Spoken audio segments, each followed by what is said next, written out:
Please see this miniature succulent, which superficially looks like Euphorbia raeliana, royal spurge, locally we called as Thor, Danda Thor, Shum or Sol.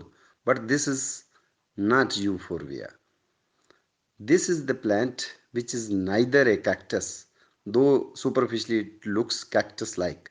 Basically, this is Asclepiad plant from the family Apocynaceae, to which oleander belongs, Thavicia belongs, or Nerium belongs.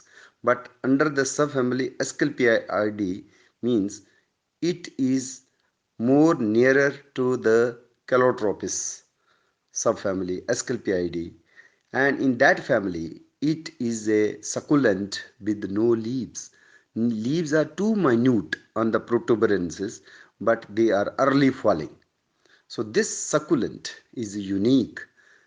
It has nurtured the local ethos, even local people in Jammu Hills, especially in Samba area, Sundarban area, Doda, and other locations where the dry tracts experience lot of drought, water stress, and high temperature as high as 42 degree or 44 degree during summers. This plant has found adaptability because the plant is succulent, no leaves, it has less stomata frequency. Even the surface to volume ratio is also reduced by repeated and dense branching. Plant is hardly 30 to 40 centimeter tall, and repeated finger like extensions branching gives it a unique look. Local people in Jammu Shivaliks call it as Karinjali or Kranjali or Charungali, and this particular plant was traditionally used as vegetable as per the local people's input. It used to sold even in the Sabji Mandi of Jammu, and it was fondly cooked by the locals as it was known to the locals. It is anti-diabetic. The plant has anti-hypoglycemic quality. So it was used even as a famine food and even for the treatment of diabetes under the name Krinjali or Kranjali. But due to rapid land use changes, uh, expanding the urbanization and even the road building, road construction, widening of roads all along the Shivaliks, we are losing its habitat. The plant has gone rare in the Samba hills, but it still grows in Sundarbani locations, although there also its habitat is under stress. Uh, Many people, especially the principal of uh, high school later, he, plant he has put under cultivation for personal use, and I was lucky to have a gift of this plant, which is botanically identified as Caralluma tuberculata. In fact, the name Caralluma was first mentioned by father of Indian botany, Dr. William Roxburgh, who in 1795 mentioned that Kar Alam is the name in Telugu language for this plant because it also grows in South India. But while telling about this plant, he named the plant as Stapelia adscendens. It was Robert Brown later in the year 1811 when he uh, took this particular Telugu name Car Alam and erected or established the genus Caralluma.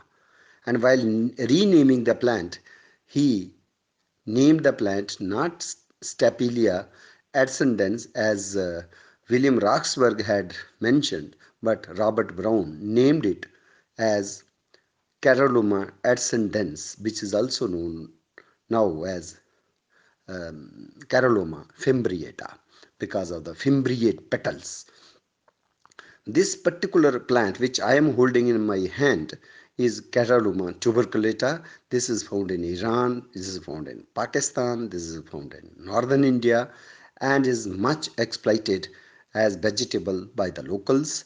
This plant has a very unique adaptation to tide over the xerophytic drought and water stress conditions by switching over to cressolation acid metabolism kind of thing, where it has the unique carbon fixation which is done during the night time. And the carbon basically enters the cells during night time. This plant uh, named variously even in different languages. In Sanskrit, it is named as uh, Yogam Phalottama, and in Hindi, named as Makad Shringi or Makad Shingi. But in Dogri, it is named as Karinjali or Kranjali.